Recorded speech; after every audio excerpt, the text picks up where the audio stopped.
के राज्यसभा में पास होने के ताल्लुक से AIMIM president barrister Asaduddin Owaisi MP और दूसरे जेपीसी मेंबर्स ने मीडिया के नुमाइंदों से बात करते हुए कहा कि ये वक्फ अमेंडमेंट बिल भारतीय मुसलमानों के हक को छीनने वाला बिल है, जिससे दरगाह, कब्रिस्तान, मस्जिदें सब मुतासिर होंगे।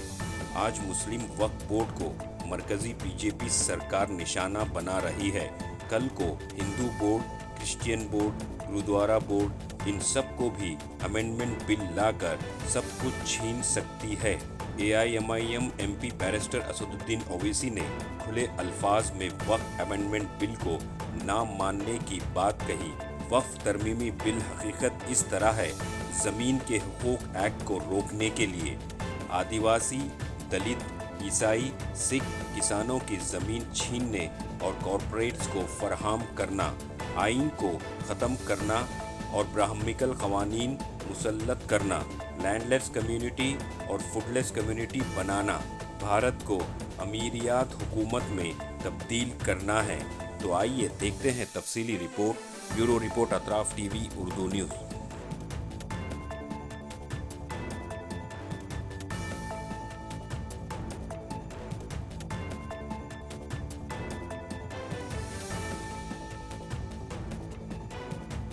संवैधानिक मान्यताओं का खुलेआम मर्दन है, उसको कुचला गया है। दूसरी बात, ये अभी एक शुरुआत है मस्जिदों की जमीन कब्जा करने की, दरगाहों की जमीन कब्जा करने की, लेकिन इतिहास हमें माफ नहीं करेगा।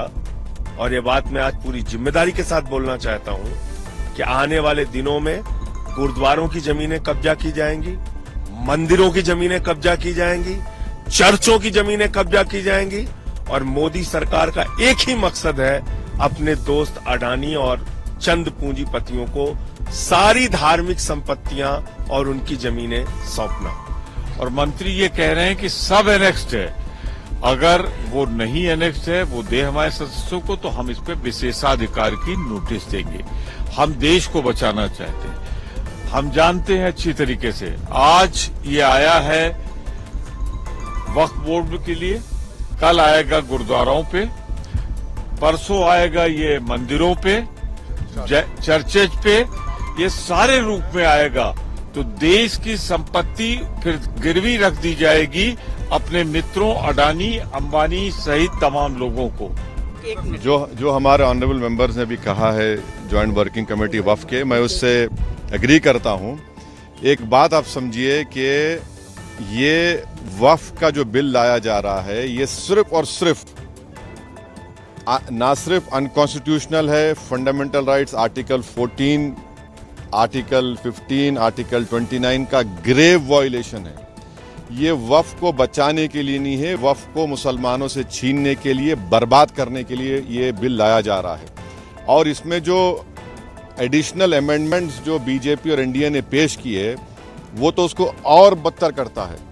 आप बताइए कि कैसे मुस्लिम वक्फ प्रॉपर्टीज में नॉन मुस्लिम को मेंबर रखा जाएगा, कैसे आप कलेक्टर एंड अबव ऑफिसर्स को पावर देंगे, कैसे कलेक्टर डिसाइड करेगा कोई वक्फ प्रॉपर्टी है या नहीं, कैसे आप ईवाईक्यू प्रॉपर्टीज को का सेक्शन खत्म कर रहे हैं, कैसे आप लिमिटेशन एक्ट को अप्लाई कर रहे हैं जो हिंदू धर्म के प्रॉपर्टीज के ऊपर, सिख धर्म के और क्रिश्चियन धर्म पर अप्लाई नहीं होता है। तो ये सिर्फ और सिर्फ ये सरकार आइडियोलॉजिकल बुनियाद पर मुसलमानों को अपनी वर्शिप से महरूम करने के लिए, क्योंकि वक्फ मुस्लिम समाज के लिए एक इबादत है, उसको छीनने के लिए ये बिल लाया जा रहा है। हम इसका कंडेम करते हैं। और दूसरे जो जेडब्ल्यूसी में ऐसे स्टेक होल्डर्स को बुलाया गया जिनको भारत के संविधान पे कोई भरोसा नहीं, जिनके ऐसे ऑर्गेनाइजेशन को बुलाया गया जिनके ऑर्गेनाइजेशन के मेंबर्स आतंकवादी केसेस में अरेस्ट हुए हैं, मर्डर चार्जेस उनके ऊपर हैं, ऐसे लोगों को बुलाया गया है। और जल्दबाजी में ये जेडब्ल्यूसी की रिपोर्ट को दिया गया है। इसमें जो भी रिकमेंडेशंस है, तमाम अपोजिशन पार्टीज ने उसका ओपनली पुरजोर उसकी हमने मुखालिफत की है। और आज स्पीकर साहब से हमने जो मुलाकात की थी, स्पीकर साहब के इंटरवेंशन के ऊपर जो डिसेंट रिपोर्ट्स अपोजिशन एमपीज के थे जिसको रिडैक्ट कर दिया गया था, उसमें से 70% रिडैक्टेड वर्जन को शामिल करने का स्पीकर साहब ने एश्योरेंस दिया है, जो आज होम मिनिस्टर ने भी उसको कहा है।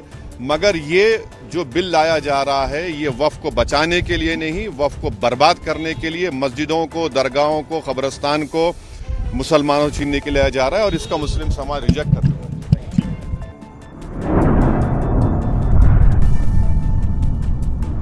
अतराफ टीवी, हर बात सच के साथ।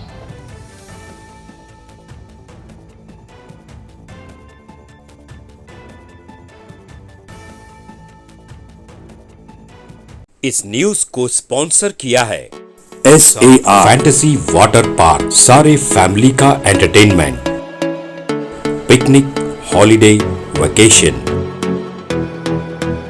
सबके लिए बेहतरीन वाटर पार्क। आप भी आइए, सबको लाइए। SAR fantasy water park.